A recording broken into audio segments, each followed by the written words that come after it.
आज ये बड़ा कार्यक्रम, 3 दिन बाद कर्नाटक की असली तस्वीर साफ हो जाएगी और यह तय हो जाएगा कि वहां 38 साल पुराना रिवाज बदला है या फिर बीजेपी का राज समाप्त हो रहा है।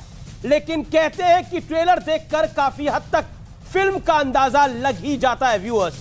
तो हम आपको कर्नाटक का सबसे सटीक ट्रेलर दिखाने जा रहे हैं। आने वाला 1 घंटा यानी हम आज आपको कर्नाटक के रिजल्ट का बड़ा रुझान दिखाएंगे, क्योंकि इस चुनाव में जहरीले सांप पर भी दिल खोलकर सियासत हुई और कांग्रेस के खिलाफ भारतीय जनता पार्टी ने बजरंग बाण भी खूब चलाए। अब सवाल है कि बजरंग बाण क्या सही निशाने पर लग गया? क्या बड़ी जीत का दावा कर रही कांग्रेस पार्टी को 13 मई को जोर का झटका लगेगा या फिर हिमाचल के बाद बीजेपी के कर्नाटक वाले किले पर भी कांग्रेस का कब्जा होने वाला है? अगले 1 घंटे इसका पूरा रुझान मैं आपके साथ शानदार ग्राफिक्स के साथ और टारगेट महा एग्जिट पोल के साथ आपके समक्ष रखूंगा। अभी तक की तस्वीर आपको मैं दिखा देता हूं, आपको मैं बता देता हूं अभी की तस्वीर के हिसाब से आंकड़े क्या आ रहे हैं। आप देख रहे हैं टीवी9 का एग्जिट पोल कह रहा है कि जेडीएस जो है वो 21 से 26, लेकिन कांग्रेस सबसे बड़ा दल 99 से 109। ये टीवी9 का एग्जिट पोल है।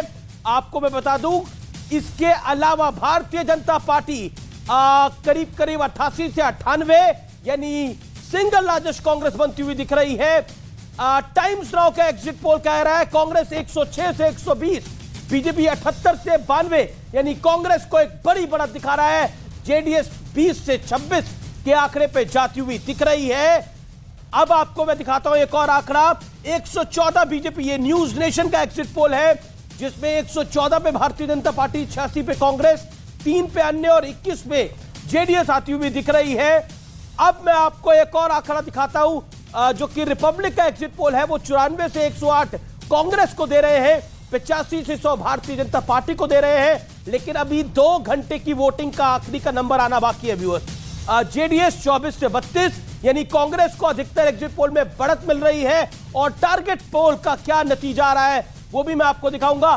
टारगेट पोल के मुताबिक का आंकड़ा दिखाऊंगा। इस समय आप स्क्रीन पर देख रहे हैं सब बड़े आंकड़े, टीवी9, टाइम्स नाउ और न्यूज नेशन और रिपब्लिक के एग्जिट पोल्स को।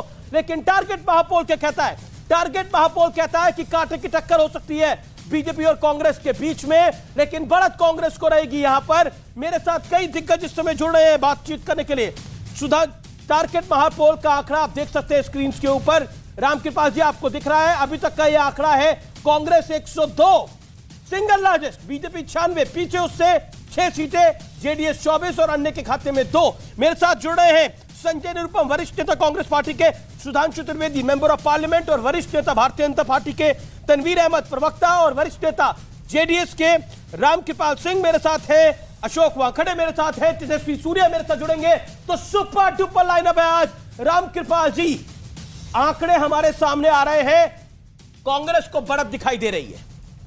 देखिए अमीश जी, अभी तक जितने एग्जिट पोल आए हैं उसमें से एक एग्जिट पोल है जो कांग्रेस को कंफर्टेबल मेजॉरिटी दिखा रहा है और एक एग्जिट पोल है जो बीजेपी को कंफर्टेबल मेजॉरिटी दिखा रहा है। बाकी सारे एग्जिट पोल जो हैं वो एक त्रिशंकु विधानसभा की तरफ ले जा रहे हैं।